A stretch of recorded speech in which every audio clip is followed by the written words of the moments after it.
There, I'm Clifford Bates, and welcome once again to reading Rousseau's. This is on Discourse Political Economy or Political Economy. This is the piece that he wrote basically for the Encyclopedie. It was published with the famous Encyclopedia that was done in France about the Diderot and the whole crowd of the philosophes. And he wrote a chapter on political economy. And this is the thing, and I'm going to read the note here because it is an interesting note. Um,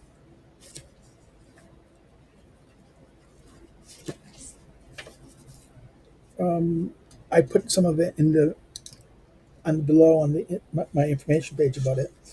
Um, it was originally the article on political economy on Encyclopedie Volume 5, which appeared November 1755. This text was subsequently published without Rousseau's consent as the Discourse on Political Economy by Geneva by Emanuel DuVillard, publisher, 1758, so 2 years later.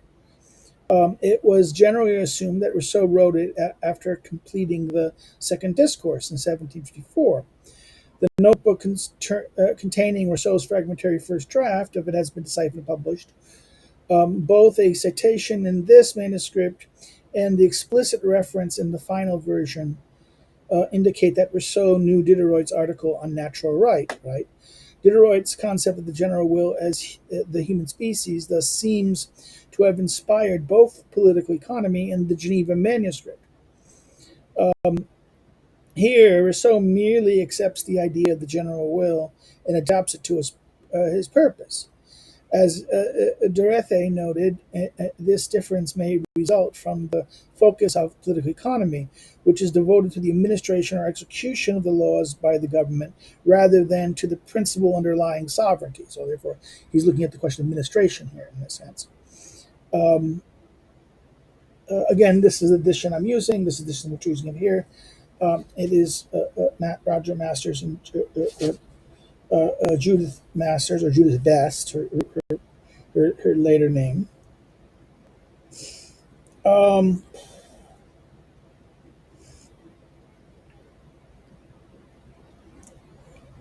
while political economy, in other words, um, but in 1754 to 1755, Diderot was both editor of the Encyclopedia and Rousseau's friend. Hence, it may simply be that Rousseau sought to avoid an open criticism of Diderot's article in this context. While political economy is significant as Rousseau's first published exposition speaking of the general will, it is probably even more important as a presentation of his distinction between the people as sovereign and the government as executioner of law. As one editor concluded, it would hardly be too much to say that the whole political theory of Rousseau, which on its more abstract side was already formed when he wrote the Economie Politique. This is Vaughan writing this in volume 1 of Vaughan's edition of Rousseau's political writings. Although there are several passages which appear both in this article and the Geneva manuscript, it does not follow that the letter was written first in that sense. See Geneva manuscript editorial note 20 and editorial note 3, and that says 3 below. So I'm just going to raise that as this framework by which we now turn to the text. Economy or economy, moral and political. Right? This is a term, economy or economy, moral and political. Right? This word comes from oikos, house, and nomos, law, and originally signified only the wise and legitimate government of the household for the common good of the whole family. The meaning of the term was subsequently extended to the government of a large family, which is the state. So the idea that this is this idea that the state is nothing more than the extension of the family, the oikos, in that sense, right? And that's one way to look at it. This is the monarch looks at it this way. This is monarchy in that sense. This is how monarchy would look at it. In order to distinguish these two meanings, in the latter case, it is called general or political economy, and in the former case, domestic or private economy. So, therefore, in the latter sense, if it turns to the whole, the state, in terms of the state, the economy of the state, looking at the common good and direction of this is the state. And then this is political economy in that sense, right? The general political economy. And then private economy is domestic or private economy. This is for the household, the estate, the local entity. See father and of the family. Now, this is another note. This is the father of the family note. I think, let me see, this is for the Encyclopedie essay of that in question. Rousseau has a note here, and he says cross reference to the article of this name in the Encyclopedia. As de Wraith points out, Rousseau himself subsequently presented his own views on domestic economy in his novel Julie or the Nouvelle Louise, especially in uh, uh, uh, Book 4, chapters 10 and 11, and Book 5, chapters 1 and 3. So therefore, he's being a good boy here. He's referring to the father of the family article in the encyclopedia, right? So, um, even if there were as much similarities between the state and the family as several authors claim, it would not necessarily follow that the rules of conduct appropriate to one of these two societies were suited to the other. And this is again note 3, and I'm going to keep on going through the notes here because I think this is important. Um, I'm not sure why the hell are you doing that for? Okay, why don't you put them on the board there because I can't do that well. Um, Note 3 is this paragraph, and the 4 that follow appear in the Geneva manuscript as well, right? It is quite possible that Geneva manuscript borrowed the already published text of the economy, not vice versa. On Rousseau's rejection of paternal authority for ground for political right, see social discourse, second discourse, the discourse on inequality, right? Part 2 of it, right? And so I'm not going to do that. This is okay. So why don't you do the discourse of equality? That's one of the big books. Yes, it is. Okay, now let's go continue this. Right? They differ too much in size to be administered in the same way, and there will always be very great difference between domestic government, where the father can see everything for himself, and civil government, where the later sees almost nothing except through the eyes of others. So that's okay. This is very important. At one level, he now, unlike Aristotle, who argues for the difference in kind, Aristotle in Book 3, he argues, Book 1 of the Politics, the famous piece, that politikos, monarch, basileus, okinomikos, and that whoever argues these things are the same, wrong. It's not just the size. It's not a matter of size. It's difference in kind, right?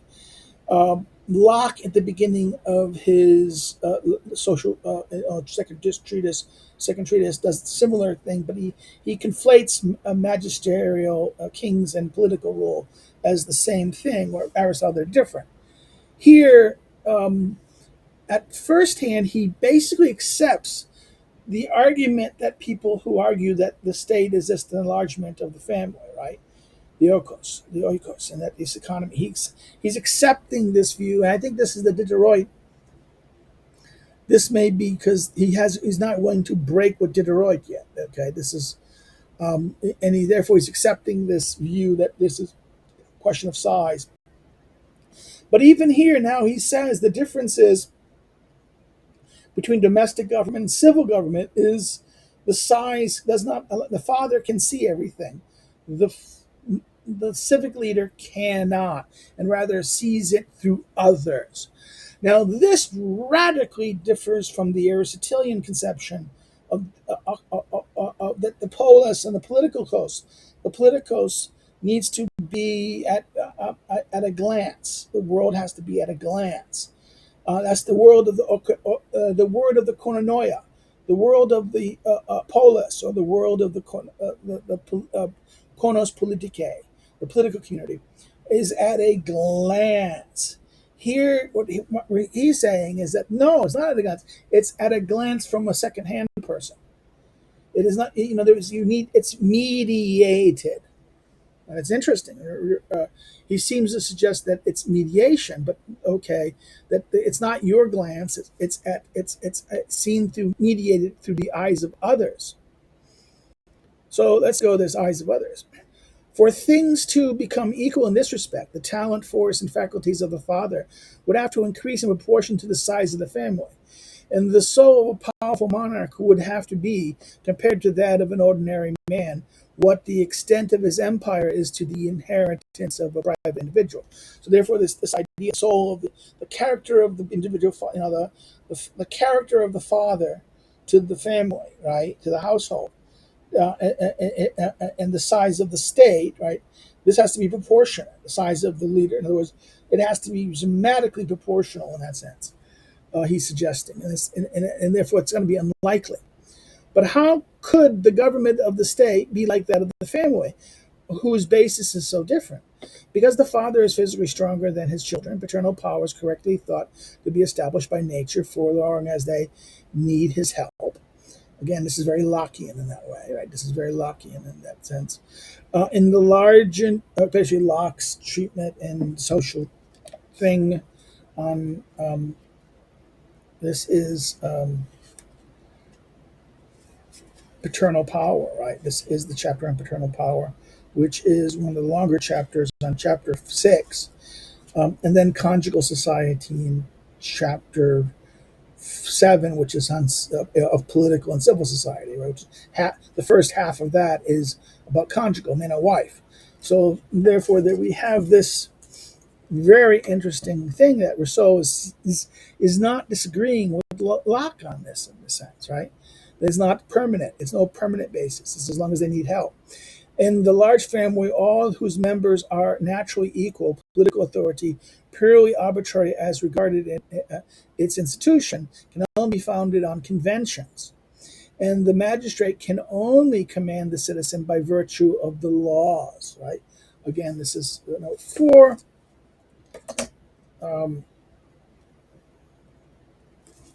The posthumous edition of Rousseau's work, the following passage is added to, at this point. The power of the father over his children, founded on their private advantage, cannot by its nature extend the rights of life and death, but the sovereign power, which has no other object than the common good, has no other limit than those of public utility, properly understood. The distinction that I will explain in its proper place. This is Pelide 3.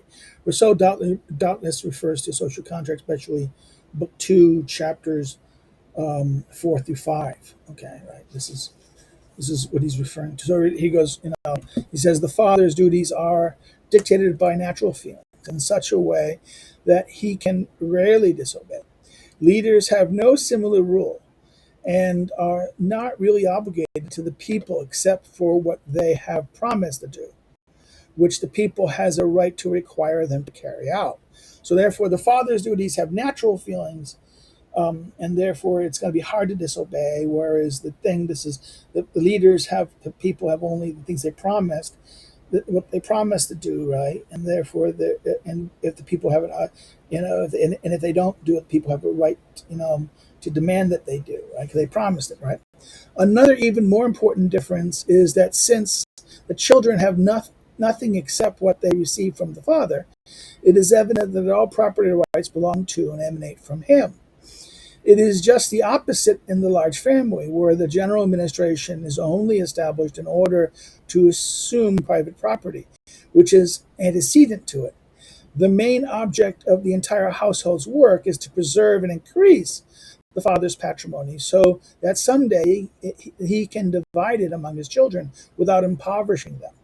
Whereas the wealth of the public treasury is only a means, often very badly understood, to provide private individuals in a state of peace and plenty.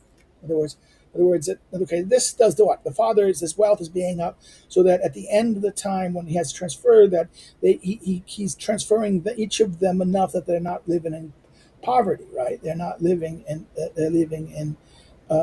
they divide his children without impoverishing them. Individually, right? So whereas the state doesn't do this, it doesn't transfer it. It just provides them the means. It provides the means by which peace and prosperity is possible for them. That's the big difference here in that sense, right? Of state of peace and plenty. In short, the small family is destined to die out and split up someday, and several other similar families, whereas the large one is made to last always in the same state. He's saying the large family is the state in that sense. The larger family is the metaphor for the state in that sense, right? And therefore it's always perpetual, it's perpetuating itself in the same state. The former must increase in order to multiply, whereas not only does it suffice for the latter to preserve itself, but it can easily be provided that all growth is more harmful than useful to it. So therefore, the latter is the state, the bigger one. So the former all have to increase and multiply, because why? Because the small family has to increase and multiply, because that way it can ensure that the transition of the wealth to each of them will be enough that they won't be in poverty. Whereas the larger family, if it grows too big, it can be more harmful to it. In other words, it is suffice that the latter, the larger family or the state, needs to preserve itself, maintain itself. So, but it can easily be provided that all growth is more harmful. If it grows too big, then it breaks down. Right? That's the idea. For several reasons derived from the nature of things, the father should command in the family. Note 5 again. On Rousseau's conception of inequality between males and females, compares Sophie ou les femmes in Meal 5. When women complain about the unjust inequality of duties related to sex imposed by men, she is wrong. This inequality is not a human institution, or at least it is not the work of prejudice but of reason. It is appropriate for one of the two sexes to which nature entrusted the deposit of bearing children to answer for it, to answer it to the other, without nature entrusting the deposit of bearing children to answer for to another. Period. Sorry, I'm repeating myself. Without doubt, no one is permitted to violate his word, and every unfaithful husband ... is an unjust and barbarous man. But an unfaithful wife does more. She dissolves the family. And breaks all the bonds of nature. Quote. On the contrast between Plato's argument for equality of the sexes and Rousseau's contrary view, see Roger Masters. So therefore, there's almost an anti-equality of the sexes. That the danger is that the women, the violation of men is unjust, but it doesn't necessarily destroy the system. Where the violation of the women does in Rousseau, it destroys the society. Again, I think this echoes Agamemnon. What happens in the Oistria and what is it? Not Sophocles. It's Aeschylus's Oistria, which explains that why is Cleomestra killing of Agamemnon worse than Agamemnon's killing of Ippochema, and why Zeus requires Orestes to kill Cleomestra. Okay? This is the same argument in a sense. The idea that the violation of the wife to the husband is the end of society, the end of the social bond, the heterogeneous social, the heterogeneous social bond. Right.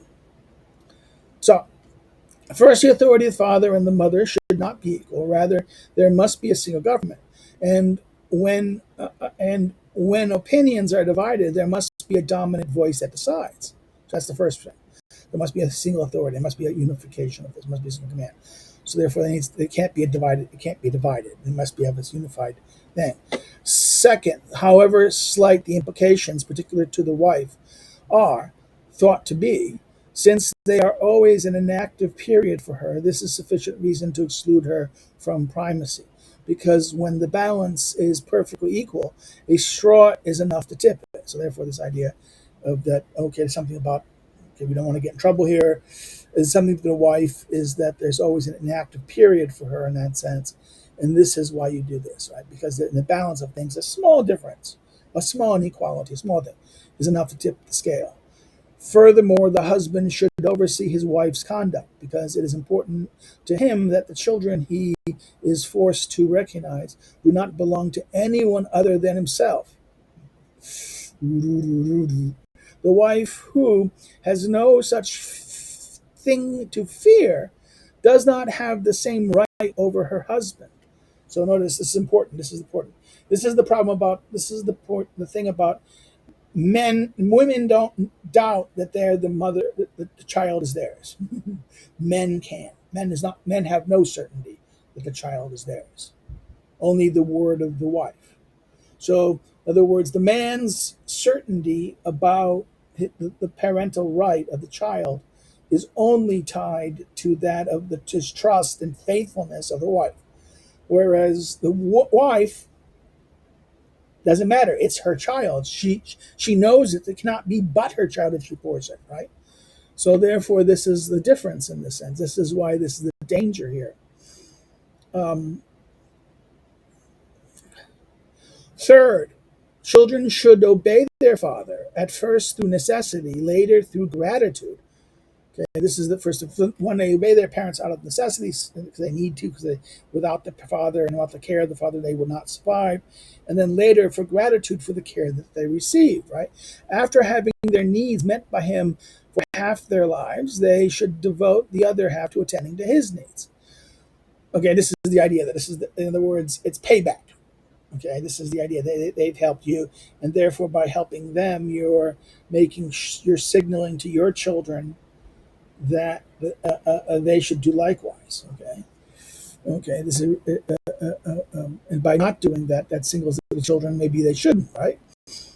Uh, fourth, as regards fourth, as regards to domestic servants, they too owe him their service in return for their livelihood he gives them, unless they break the exchange when it no longer suits them. So again, servants are required as an exchange.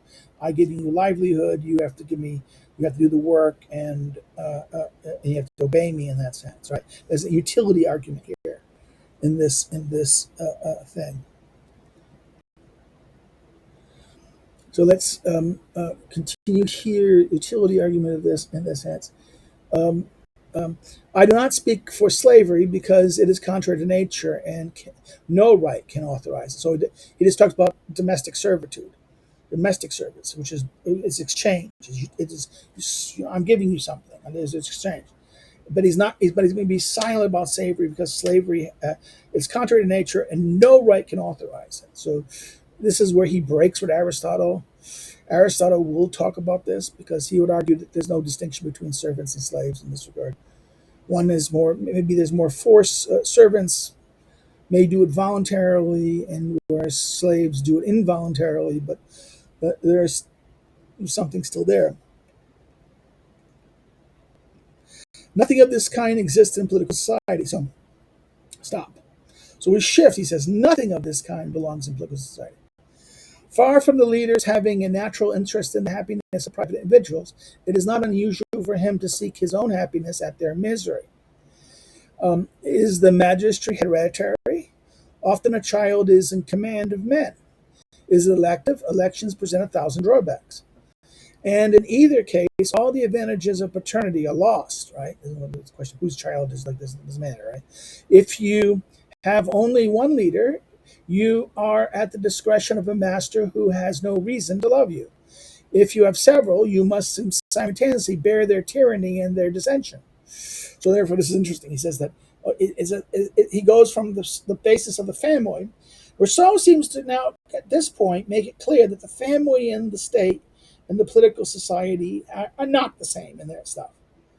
It doesn't have the same relationships. And in fact, he draws the opposite case in this, right? That it's like, oh my God, if it is hereditary, then a child can be the command. If it's elective, there's thousands of drawbacks and arbitrary things like this. Now, pretty people win. Most people pick for super. Most people pick because people are tall or pretty or look. The arbitrary reasons will be the most superficial arbitrary reason why you choose one for the other person. It become beauty pageants, right? That's the criticism of this, right? And the elections, in other words, elections draw 1,000 drawbacks. In each case, all the advantages of paternity are lost, right? If you have one leader, you have discretion of a master who has no reason to love you, and then if you have several, you must be their tyranny of this decision. In short, abuses are inevitable and the consequent disasters for all societies. where the public interest and the laws have no natural force and are continuously assailed by the personal interest and passions of both leaders and members. So there's no love, there's no care. In other words, there's no care and love holding people together. There's no natural affection in this mod of this larger entity. Only utility of personal interests and passions of leaders and members. Okay, so it's passions and it's interests and passions, utility in feel passions. Okay, this is very interesting in that sense. Although the function of the father of the family and of the prince should be directed towards the same goal, the path they take are so different, their duties and rights so dissimilar. One cannot refuse them without forming false ideas about the fundamental laws of society and without making mistakes that are fatal to the human race. So therefore, this is interesting. Right? In other words, these things are so different. Right? He's saying that, that these two things, one cannot confuse them without making false ideas about the fundamental society, without making mistakes that are fatal to the human race. Indeed, while nature's voice is the best advice a father can heed to fulfill his duty, for the magistrate it is a false guide, working continuously to separate him from his people and bringing him sooner or later to his downfall or that of the state unless he is restrained by the most sublime virtue.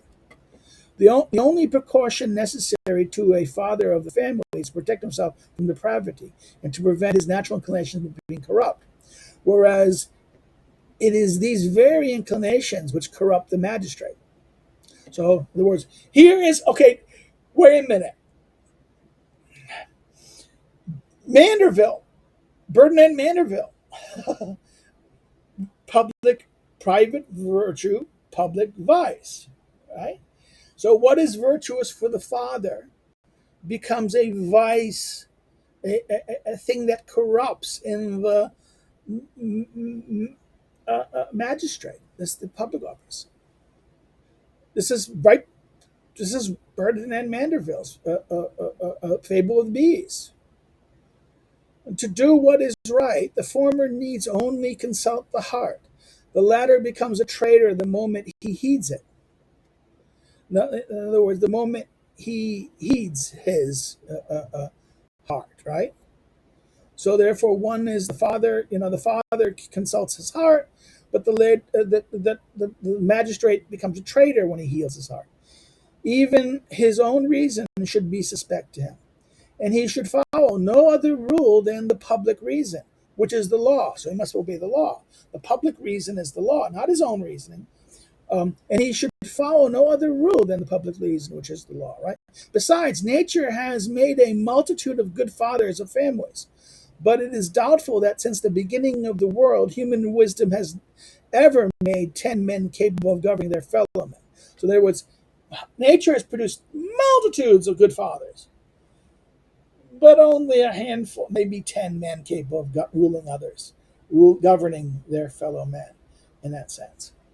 So good fathers of families are everywhere, but rulers of fellow men, governing men in that sense, no, it isn't.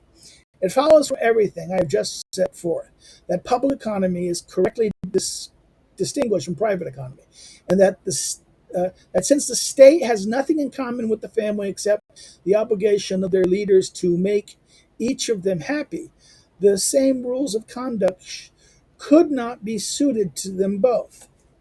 Okay, this is 6.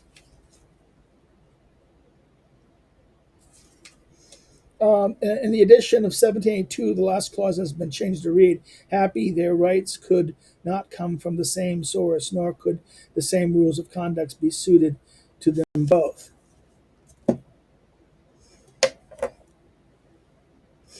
I thought these few lines would suffice to reject the dubious system that Sir Filmer tried to establish in his work entitled Patriarcha, which two famous men have already honored by writing a book that refutes it. Besides this, error is very old, since Aristotle himself saw it fit to combat with reasons that can be found in the first book of his politics. As again, okay, this is why I love Rousseau. This is why okay, note 7. In the edition of 1782, the sentence was changed to read: since Aristotle himself, who adopts it a certain place in his politics, judges it appropriate to criticize it in the others. Compare Politics 1, book chapter 1, back your lines 1252a. Rejecting the analogy of statesman and father, right? The politicos and oikonomikos, right? And one chapter 12 at 1259, and book 3, chapter 6 at 1278b, and 3, chapter 15 at 1285b, and Nicomachean Ethics, book 8, book chapter 10, 1160b and 1161a.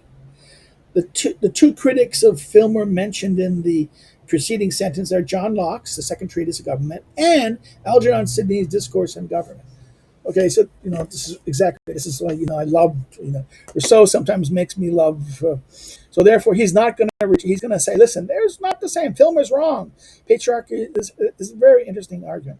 I urge my readers also to distinguish carefully public economy, about which I am to speak, and which I shall call government, from the supreme authority, which I call sovereignty, a distinction that consists in one having the legitimate right and in certain cases obligating the body of the nation itself, while the other has only the execution's power and can only obligate private individuals. See Politics and Sovereignty. Now, 8. Again, those are two articles in the Encyclopedia, right? Now, note 8.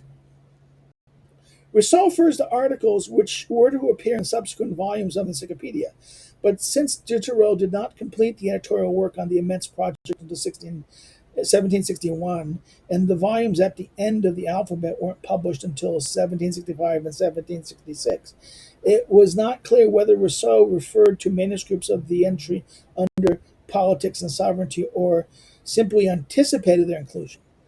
On the importance of Rousseau's distinction between government and sovereignty in See Social Contract, Book 3, Chapter 1, as well as in his introduction, right? As his introduction at page 14 to 24. For the common comparison, in the next paragraph, see Social Contract 3, book chapter 11, and Hobbes' Leviathan, right? The author's introduction, the short introduction that he has in the author's introduction. That is, okay, this is where, there's the connection of that. Allow me to use for a moment a common comparison, imprecise in many ways, but suited to making myself better understood. The body politic, taking individually, can be considered to be like a body that is organized, living, and similar to that of the man. The sovereign power represents the head, the laws and customs are the brain, the sources of the nerves and the seat of all the understandings, will, and senses, of which the judges and magistrates are the organs. Commerce, industry, and agriculture are the mouth and stomach that prepare the common sustenance. Public finances are the blood that a wise economy performing the functions of the heart sends out to distribute nourishment and life of the body. The citizens are the body and the members that make the machine move, live, and work, and that cannot be harmed in any part without promptly sending a painful response to the brain if the animal is in a state of health or living, in other words, right? So the life of both is the self, common to the whole. The reciprocal sensitivity and internal correlation are of the parts. So the self is the whole, the common whole. And then what is the reciprocal sensitivity and the internal correlation of all the parts? This is the whole is all the parts, right? What happens if this communication ceases? Its formal unity disappears, and the continuous parts are related to one another only by their proximity. The man is dead, or the state is dissolved. Right, the man dies if this things happens. Right, but the state, it's dissolved. The body politic is thus also a moral being that has a will, and this general will, which always tends towards the preservation and welfare of the whole of each of the part, and which it is the source of laws, is for all the members of the state in relation to them and to it the rule of what is just and unjust. Okay, the body politics is what is also a moral being. It has a will, and this general will is what aims at the preservation and welfare of the whole and each part, and it is the source. This will is the source of the laws, which for all the members of the state in relation to themselves and to it. Right, the rule of and what is this? Laws are the rule of what is just and unjust. This truth, let me say in passing, shows how incorrectly many writers have treated as theft the cunning prescribed to Spartan children for obtaining their frugal means, as if everything that is required by law could fail to be legitimate. Right? This is weird. This is that, and truth, let me say, show how incorrectly many writers have treated as theft. Right? The cunning practice children obtaining their frugal food. Right? As if anything that required by law could fail to be legitimate. See article right. For the source of this great and luminous principle in which that develops. Now, this is Article 9, footnote 9.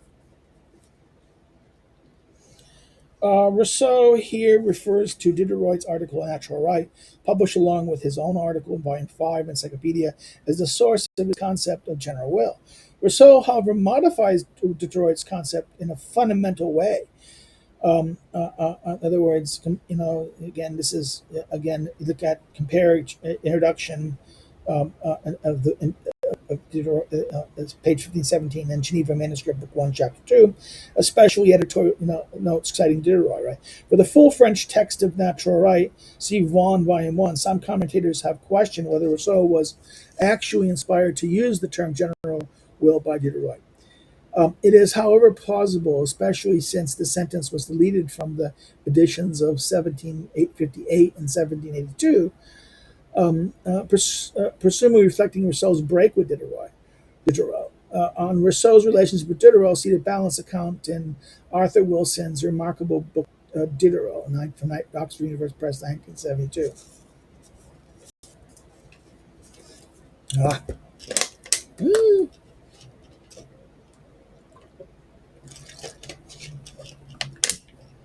It is important to note that this rule of justice, infallible in relation to all citizens, can be defective with foreigners. And the reason for this is evident. Then the will of the state, though general in relation to its members, is no longer in relation to other states and their members, but become for them a private and individual will that has its rule of justice in the law of nature, which fits in equally well with the principles established. So therefore, in other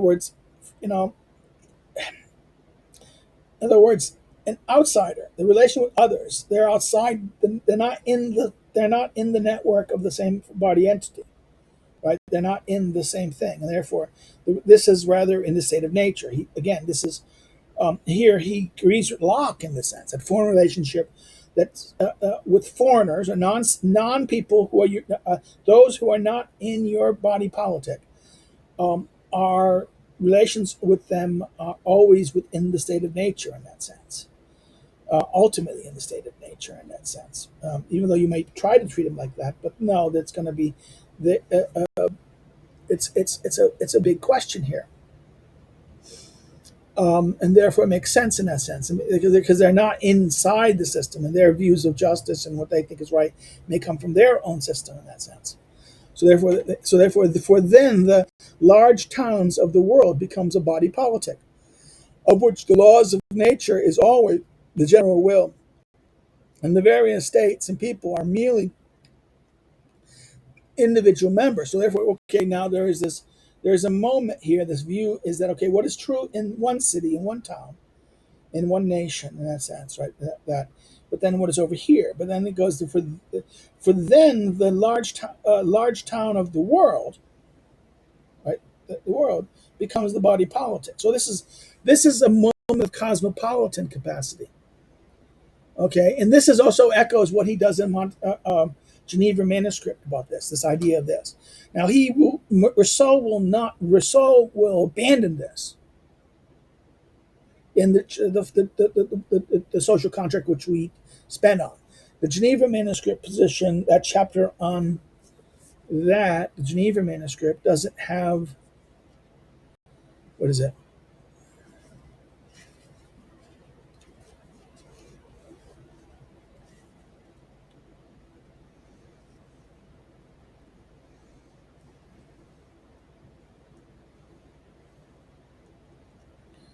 There's that one chapter that's completely not in there.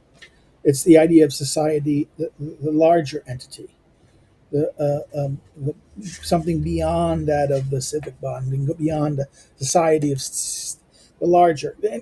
So this is something Kant will develop, right? In the idea of the perpetual peace and the brotherhood of republics, federation of republics, right? Well, this is hinted here, and it's dealt with in the Geneva manuscript, but in his final version of the social contract, he disabandons that. Okay. Um, These same distinctions appealed to each political society and its members, give rise to the most universal and infallible rules to which to judge a good or bad government, and in general the morality of all human action. Again, this repeats the logic of this. All political societies are composed of others, smaller societies or different types, each of which has its interest and maxims. But these societies that everyone perceives, because they have an external authorized form, are not on, are not the only ones that really exist in the state. So therefore, these societies, in that sense, the external form, these are not the only ones. All the private individuals united by a common interest constitute as many others, permanent or temporary, whose force is no less real for being less apparent, and and whose various relationships, well observed, are the true knowledge of mores in that sense, true knowledge of mores. These relationships of mores in that sense. So again, that not only are these external things, these permanent things are there, but these temporary bodies and these temporary associations and relationships. It is all these tacit or formal associations which modify in so many ways the appearance of the public will by their influence, by the influence of their own. So in other words, they modify all these tacit and or formal associations modify in many ways the appearance of the public will by by the influence of their own, wills. Right, the will of these particular societies always have two relations. For the members of the association, it is a general will. For the large society, is a private will, which is very often found to be upright in the first respect and vicious in the later. So therefore, in other words, there's two directions. There's for each other, those within the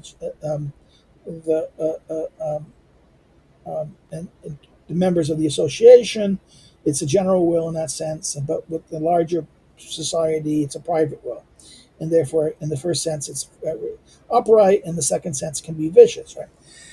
A man and given man can be a pious priest or a brave soldier or a zealous lawyer and a bad citizen. A given man can be a pious priest or a brave soldier and a bad citizen. So therefore, it's this or this and bad citizen.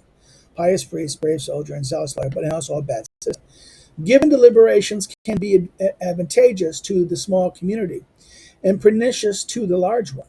It is true that since particular societies are always subordinate to those that contain them, one ought to obey the latter in preference to the former. So therefore, the large ones, right? The duties in that sense. That the citizens' duties to to take precedence over the senators and the mans over the citizens. Okay, notice this. It is true that particular societies are always subordinate to those that contain them. So therefore, this is that the small societies are always subordinate to these larger societies. So one should obey the latter preference, that is the higher preference, to the former. Citizens' duties take precedence over him as the man as a senator. The Senate is a subordinate body within the higher body of the society or the Commonwealth. The man, human being, over citizen. That's a very interesting point.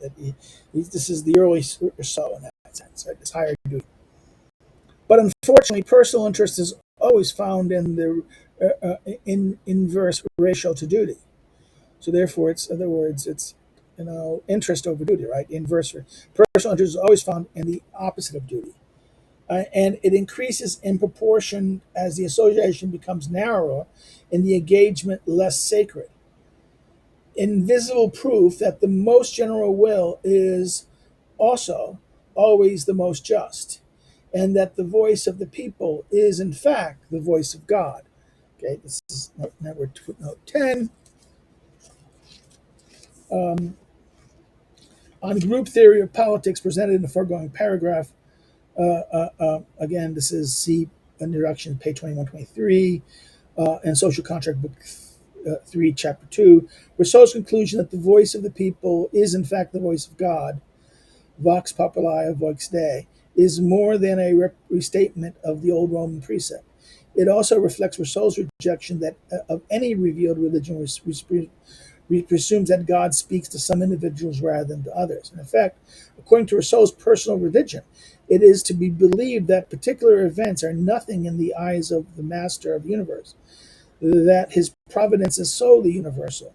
He contents himself with conversing genera and species with the presidings over the whole without disquieting himself concerning the manner in which each individual uses his short life. Right? Letter to Voltaire, April 1756. Also, see the second part of the Profession of Faith of the Savoy Vicar, Emile, Book 4. Even so, it does not follow that the public deliberations are always equitable. They may not even be so concerning foreign affairs. Not only internal eternity, but they're not always equitable in their public deliberations in that sense. And they may not be so concerning foreign affairs. I have stated the reason for this. Thus, it is not impossible for a well-governed republic to wage an unjust war. So therefore, this is interesting. He says that within this, a perfectly just republic in this sphere may, in relation to the other states, may be unjust in that sense, right? The higher sense. Nor is it impossible for the council of a democracy to pass bad decrees and condemn an innocent man. Socrates, right? This is but that will never happen unless the people is seduced by private interests that some wily men have been able to substitute for its own, right? Then the public deliberation will be one thing and the general will is a completely different thing. Do not raise Athens as an objection, then, because Athens was not, in fact, a democracy, but a highly tyrannical aristocracy governed by learned men and orators, right? This is 11 in that sense. Athens is not an ideal. Compares Cicero de Republica, Book 1, Chapter 27, verses 44 through verse 28, paragraph 44, especially second discourse dedication, right, in Social Contract, Book 3, Chapter 3. Okay, so therefore this is his reference, and that's Athens is not a good example.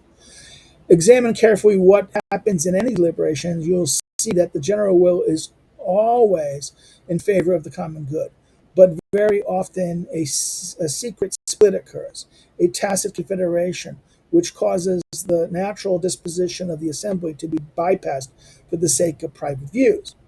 Then the social body really divides into other bodies whose members will adopt a general will that is good and just within respect to these new bodies, unjust and bad with respect to the whole form which each of them has broken away from. This shows how easy it is using these principles to explain the apparent contradictions seen in the conduct of many men who are full of scruples and honor in certain respects, deceitful and knavish in others, trampling underfoot the most sacred duties, yet faithful until death to engagements that are often illegitimate. Right? This is that weird thing of that. This is why this explains the different things. That they're loyal to more smaller things rather than to the higher things. Right? Thus, the most corrupt men always render some sort of homage to public faith. Thus, as noted in the article right, Diderot's article right, even brigands who are the enemies of virtue in a large society worship sensible in their hideouts. Right. This is the idea. Again, this is the idea that you cannot. Chapter note 12. Diderot was written, alas, virtue is so beautiful that thieves respect its image even deep within their hideouts. The posthumous edition of 1782, the parenthetical reference to the Diderot article, Natural Right, was deleted. So therefore, the later edition deletes this reference to Diderot.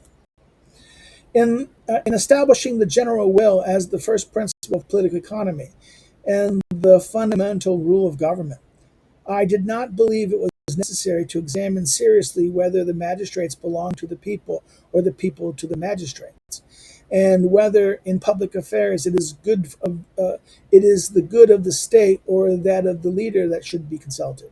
Right? He did not establish general rule in the first principle of economy and the fundamental rule of government. He says, I do not think it necessary to deal with this issue. This question was long ago resolved in one way by practice and another way by reason. And in general, it would be sheer madness to hope that those who are in fact masters will prefer another interest of their own. In other words, it's going to be, this was done before, and it's going to be just madness to think that they're going to that those who are masters are going to act contrary to their interest. It would be appropriate, therefore, to divide public economy into popular and tyrannical. Okay, this is, in other words, popular and tyrannical. The former is that of all states in which the people and the leaders have the same interest and the same will. So, therefore, this is the former popular political economy is when the people and the leaders have the same interests.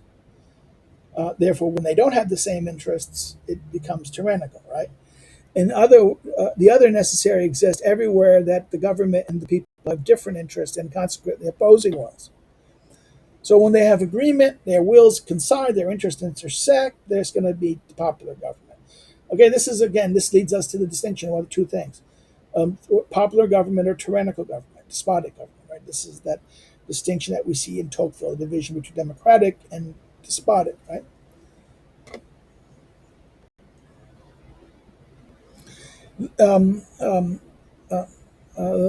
The other necessary exist everywhere where the government and the people that interest consequently the opposing wills. The maxim of the latter are inscribed all through the archives of history and in the Machiavelli satires. Okay, this is note 13. Machiavelli plays the satires, 13. This is hilarious. Notice to Rousseau's judgments of Machiavelli. Satire is that the prince is a satire. The argument is the prince is a satire. So is he referring to the prince? Because in social contract, he refers that the prince is a satire on princes. Or is he referring to the Clinitza and Mandragula, the plays? So therefore, I think my master assumes that it's the latter. No, I think it might be broader. The satires of Machiavelli is, his Mandragula or his Clinitza, right? Which are there, or even the story of the story of the devil, Balfour the devil who gets married, right? The others are found only in the writings of a philosopher who dared to demand the rights of humanity. So therefore, the others are only found in the writings of a philosopher who has dared to demand the rights of humanity. Who is that? Cicero, something like that. So let's stop here. We end here. This is the first part, the introduction of it. the introduction of this. And if you have any comments, questions, or concerns, please put it below. If you liked it, like it, please hit like, share it around. Another thing you can do is uh, uh, uh, uh, if you've not subscribed, if you haven't subscribed already, subscribe so you get notifications. Another thing you can do, if you didn't like it, you can say no, don't, but say why you didn't like it.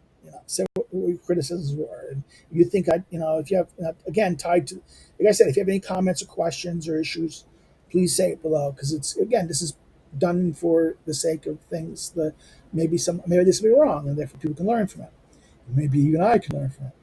Another thing we can do is, if you want to follow me on social media, you can follow the links below. If you want to follow my work and scholarship, you can visit my academic social media sites and the links to my scholarship and other activity. The next thing you can do is, if you want to help me do what I do through some means, you can, I've been trying to get a grant or a thing to do, fund some library books. I need I need some money to get some books really badly.